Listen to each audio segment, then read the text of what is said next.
Hello, hello. Well, hi, Bree-Dub.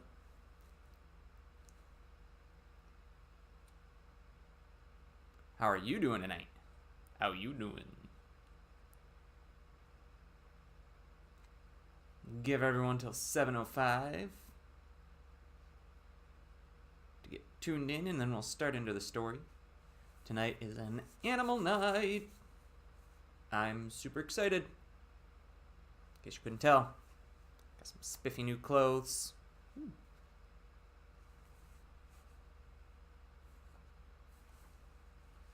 Ba ba ba ba dum bum ba dum bum.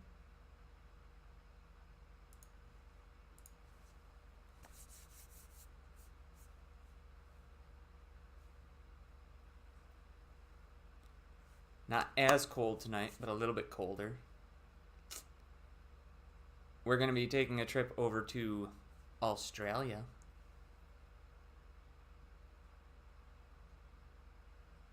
Gotta work on my eyebrow control. Can't do the arch. Ooh, ooh.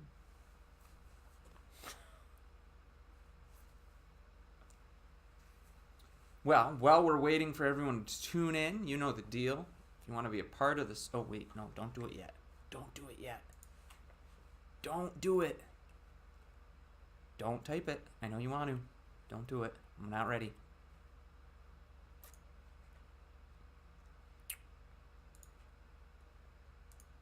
Keyword giveaway. All right, now you can do it if you want. If you want to be a part of the story, type !pick me. Only got 2 tonight, so make sure to get entered before I start doing it. Only 2 characters. That's the idea right there. Pick me. Hello again, Nut Susanna. How are you doing? How you doing?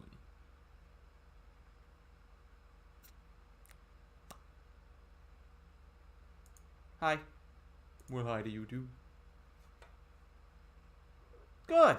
Glad to hear it. That's exciting. Are you great, grand, wonderful, fantastic, fabulous? Or are you just ducky, staying afloat?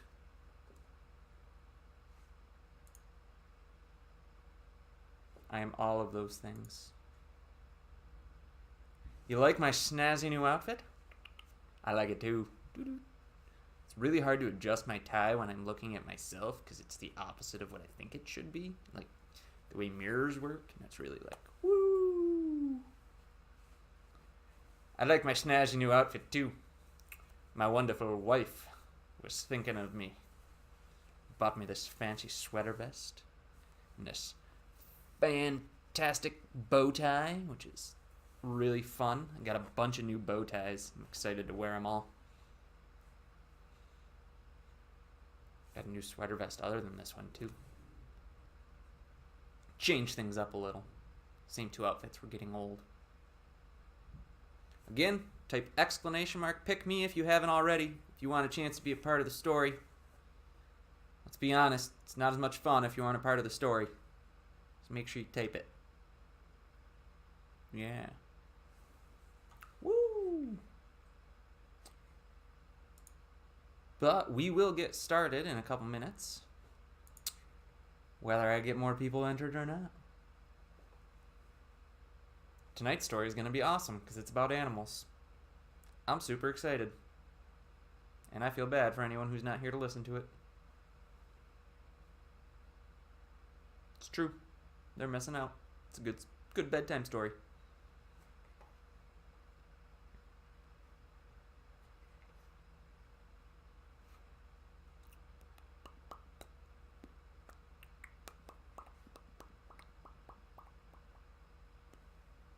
Still got a bit of a glare. I really need to figure out the lighting at some point in time. Figure it out a different time. Not that worried about it right now.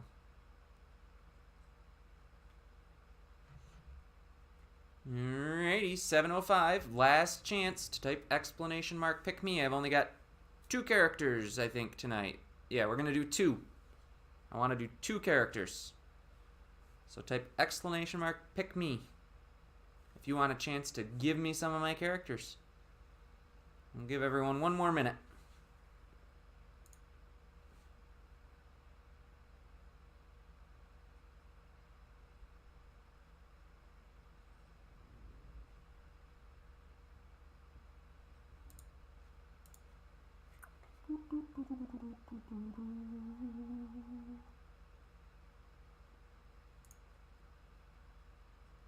Alrighty.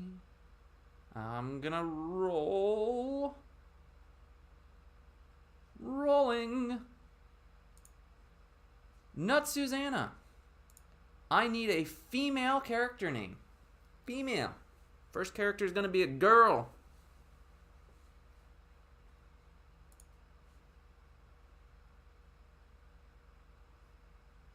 Anyone else who's here, this is your chance to type in exclamation mark pick me if you want a chance to be a winner. Got 1 more character. Kira? Is that going to be Kira? Kira? Kira? I like Kira. I think I'm going to go with Kira even if that's not how you want me to pronounce it. I'm going to go with Kira. I like Kira.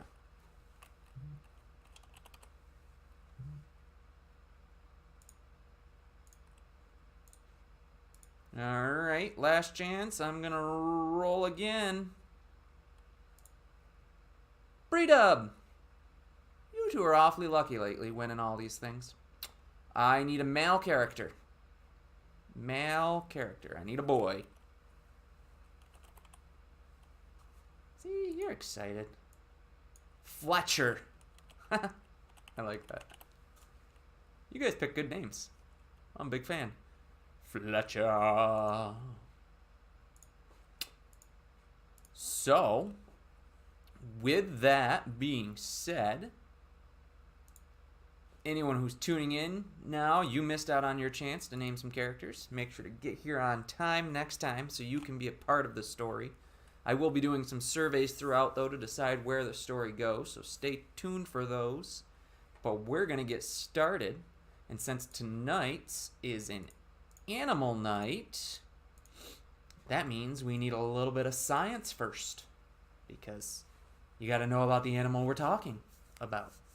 So today, we travel to the continent of Australia, the land down under. Oh no, I dropped my mouse. Hold on, that's no good.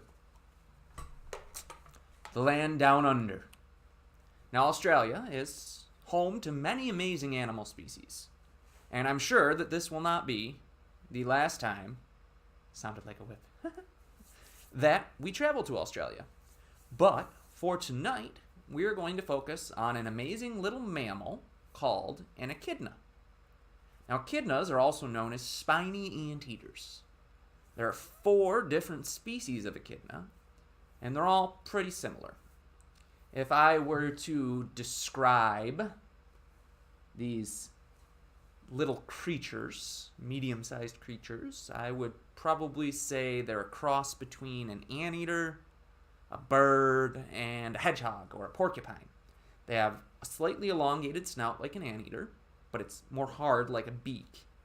And then they have spines like a porcupine or an anteater, and that's their defense mechanism. And their long tongue is in that little long snout of theirs, and they use that to scoop up insects all over the place. Now, they're stout animals, little tiny guys, and they've got powerful legs and claws for digging, and they're really good at digging. When they get in trouble, they'll dig themselves into the dirt so that only their spiny back is showing. And then they can actually keep digging while they're doing that to keep themselves dug right in. So if a predator's trying to get at them, they're holding themselves in the dirt using that. The ground is their protection. It's pretty cool. But that's not the coolest thing about echidnas. You see, echidnas are, I'm going to butcher this pronunciation. It's Montrematas? Montrematas. Yeah, Montrematas, which means that they're egg-laying mammals. Now, there's only 5 species that are currently alive that we know of that are egg-laying mammals. All other mammals give birth to live young. That's the 4 species of echidna and the platypus, which is another fun animal that lives in Australia. Maybe one of our stories in the future will be about a platypus because they're really cool. Anyhow, so only 5 of them, and the 4 species of echidnas are 4 of those 5. So that's pretty cool. Now that we know what an echidna is, we can get started on our story. So we're across the ocean in Australia, in a little forest over there. Cute little forest. And when I say little, I mean it's pretty big, but it's a forest. So it was late evening when Kira rolled over in her makeshift den and rubbed her eyes. She stretched. She hadn't gotten much sleep, but she wanted to get an early start to her night. Yes, that's right. Late evening, not early morning. You see, echidnas are nocturnal especially during the warmer months. They like to avoid the heat, so they're out mostly during the night or the really late evening, foraging and such. So, anyways, it was late evening. Kira rolled over, rubbed her eyes, stretched, and was ready to start her night. She used her stout little legs, and she pulled herself out of the hole that she barely fit through and into the forest that she called home. She wandered over to a log that she had seen the night before and scratched some bark off with those powerful claws and legs that we were talking about and slurped down some delicious grubs. Timon and Pumbaa would be proud. And with a meal in her belly, she decided to head out. You see, Kira was pregnant, and she was in a search of a perfect place to call home while she raised her little one. She had been searching for some time now, ever since she found out that she was going to have a little baby. The problem was echidnas are only pregnant for 22 days approximately. At that point, they lay an egg in their pouch, and then that egg eventually goes through its full gestation and turns into a little baby. But she was on day 21. She was almost out of time. She had been looking and looking and looking for the perfect place. Every night. Problem was, every place she found that she thought might be right, there was something wrong with it. It was too cold, too hot, not enough food, no water nearby, too open, too closed, no place to hide. Predators everywhere. The list was long. But she was determined that tonight would be the night she would find her forever home, or at least her home while she had her little baby. She wandered the woods for a bit and came to a small clearing that seemed like it had potential. So she decided to take a closer look. There were plenty of food sources, so she wouldn't have to travel much. The temperature felt about right, and there was cover to be found if she was caught out of her den by a predator. It seemed perfect. The fact that it seemed so perfect probably should have been her clue that there was something wrong. She found a spot to try to dig her den, and as she dug, she hit a big rock. She tried another spot. Her claw struck another hard rock. It hurt. And she tried again and again. She was beginning to get frustrated, and just as she was about to give up, she heard a fluttering noise, like wings beating. She looked up, startled and scared that it was a bird of prey swooping down on her. To her relief, it was an Australian raven. Although they were known to eat both fruits, veggies, and meat, they weren't particularly aggressive, so she wasn't worried. The raven landed on a branch above her, and turned his head sideways, inquisitively, and squawked. "What on earth are you doing? Don't you know this is the rockiest part of the forest? That's why this clearing is here. None of these trees could put down roots." Kira sighed and said, "Well, I've figured that out now. Where were you earlier when I started digging?" The crow laughed and replied, "I was out finding materials for my nest. I'm Fletcher. Who are you?" Kira introduced herself, but she was in a bit of a hurry, so she said, "It was nice meeting you, but I really must be going. I need to find the perfect spot to dig my den. Have a good night." The raven didn't argue, and Kira clambered off into the woods. A little while later, she came to yet another opening that looked promising. This time, the first thing she did was try digging, and she didn't hit any rocks. That was a good start. The clearing checked off most of the boxes for what would make a good home, and she started to dig again. She was about halfway into the digging process when she heard a fluttering sound again. And she looked around, and there was Fletcher, the raven, again. He had introduced himself the first time they met. That's how she knew his name. It was Fletcher.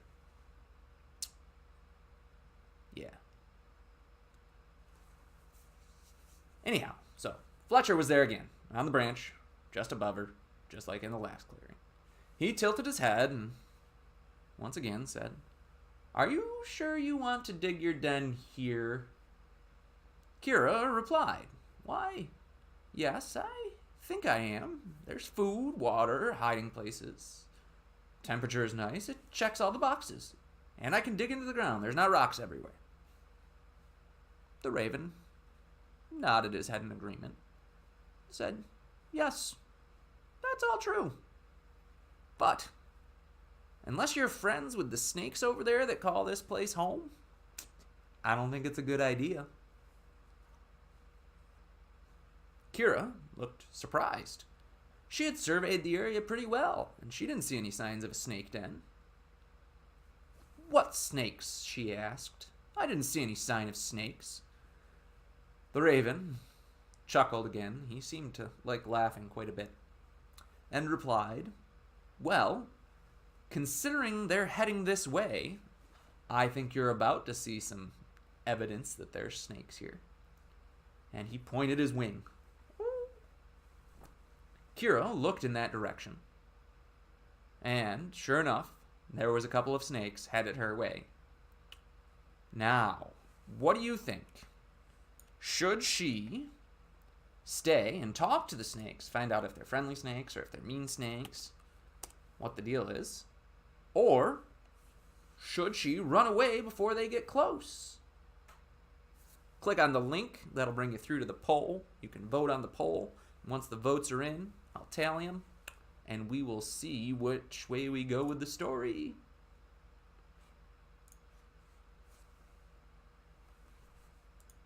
And while I'm waiting for the results of the poll, I just want to give a shout out to Darth Swader for the follow.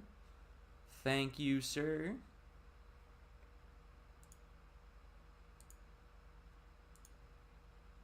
And the results are in.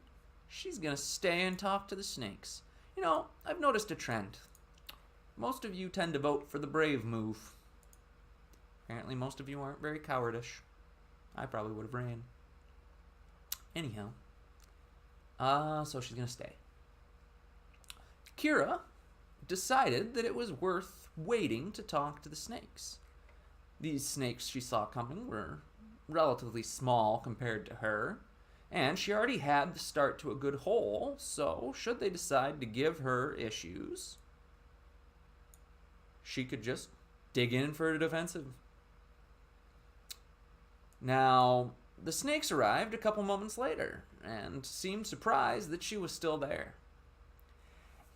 "Hello, Miss Spiny Anteater. What brings you around here?" hissed one of the snakes. Kira responded, "This clearing seems like a good place to have a den, but I won't dig here if that's going to be an issue with you." The snakes looked at one another, and each smiled in turn. The one who had spoke first replied, "I think it would be wonderful to have a new neighbor." But as he was replying, Kira noticed that the snakes were slithering closer. The warning bells in Kira's head were ringing full force. The raven on the branch above, who was still hanging out, let out a shriek, which startled the snakes, and it was just the opportunity she needed.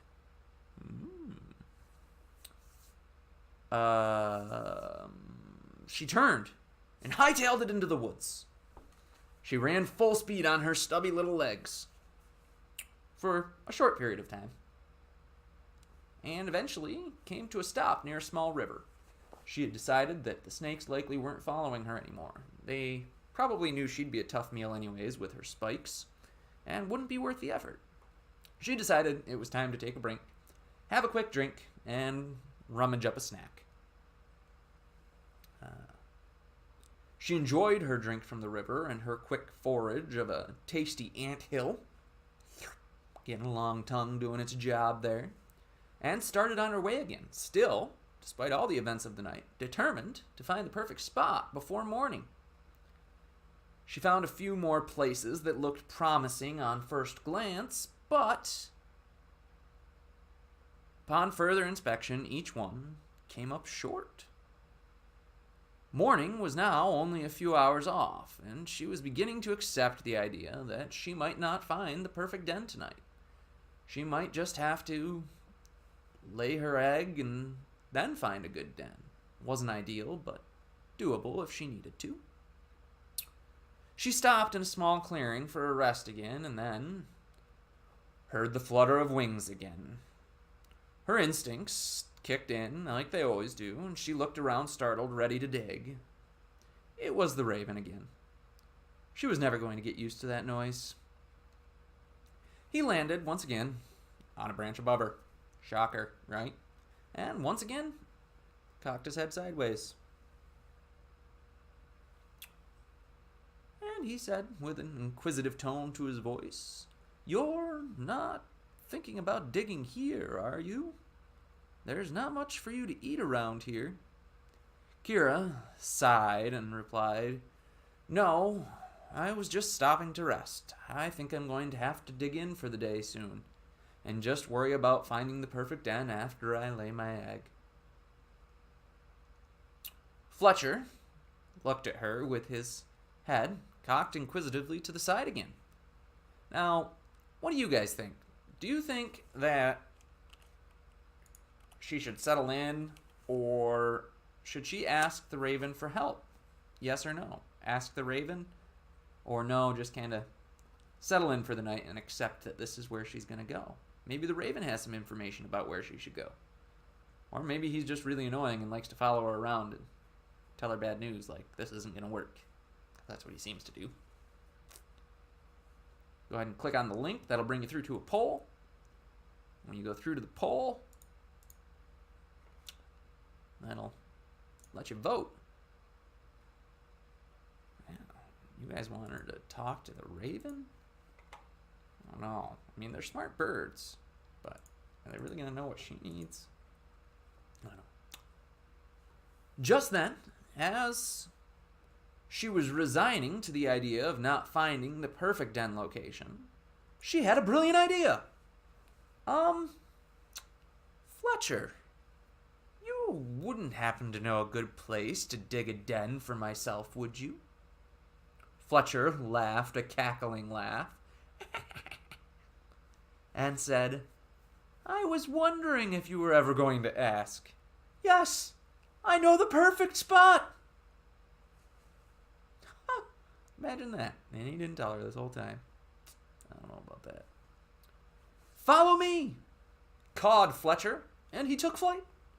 He flew slow and low to the ground so that she could keep up, and they chatted as they went along. And then a thought occurred to Kira. Why didn't you tell me you knew a spot to begin with, rather than make me look around all night?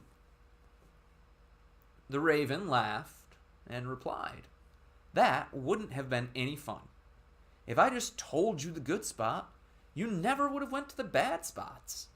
And I never would have had that much fun watching you. And you wouldn't have learned anything." Kira thought about it for a moment and then chuckled. It was a fun adventure, and she, for some reason, liked how mischievous Fletcher was.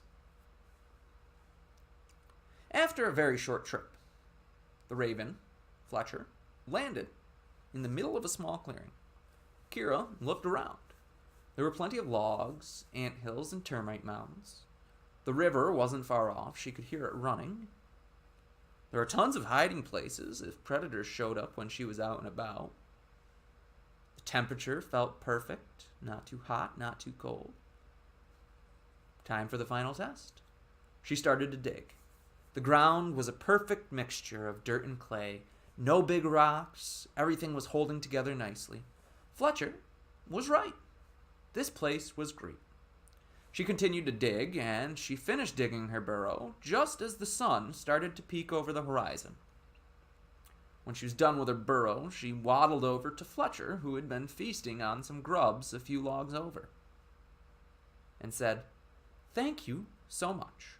I wish you had told me about this place earlier in the night, so I wasn't so exhausted and maybe had time to settle in before day, but it really does seem perfect. I do hope that you'll stop by and see me and my little one every now and then." Fletcher laughed and took wing.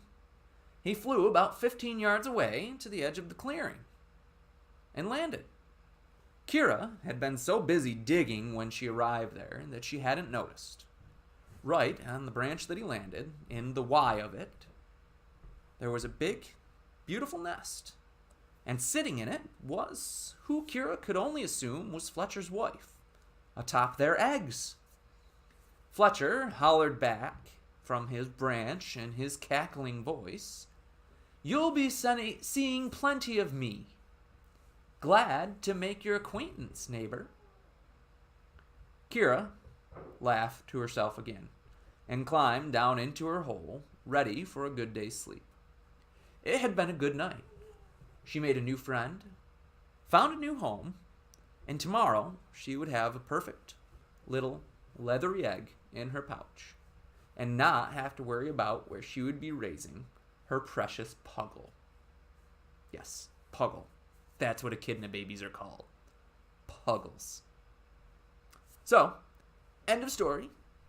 Kira found a perfect home, ended up with a really cool neighbor who seems like takes a little bit of joy out of watching other people struggle, but that's okay. He helped her in the end, I think.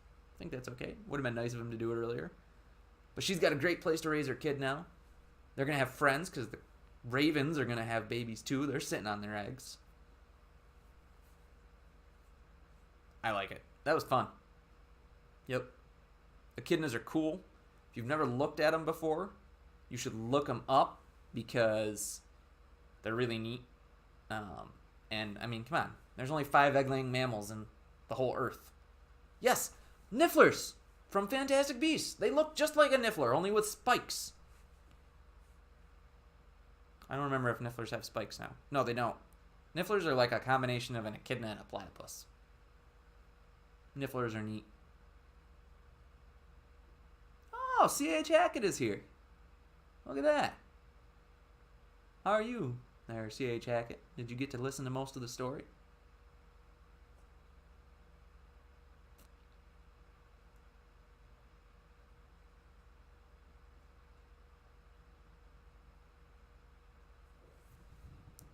Anyhow, you did. You're very good. Hopefully you got to listen to most of the story. Glad to hear it. Echidnas are awesome was the main lesson of this story because they're friggin' cool looking. Go look them up if you haven't before. They're neat little animals. Hopefully you learned some neat facts tonight about animals because that was my goal. It won't be the last time we take a trip to Australia. Maybe next time we go to Australia we'll touch on the other egg-laying mammal, the platypus. Probably not, though. I'll leave that for a different, that'll be a while away. But thank you for tuning in. I hope you enjoyed the story. Have a wonderful night. I will be back again Friday night for story time. If you see me go live anytime that's not story time, that's me playing a game. I'm going to start playing some games on stream, hopefully. Just every once in a while for fun. There'll be awesome commentary associated with those games, though. My personality. Can't go wrong with that. Let's be honest. All right. Thank you again. I'm going to sign off. Have a good night. Enjoy the rest of your week, and we will see you Friday at 7.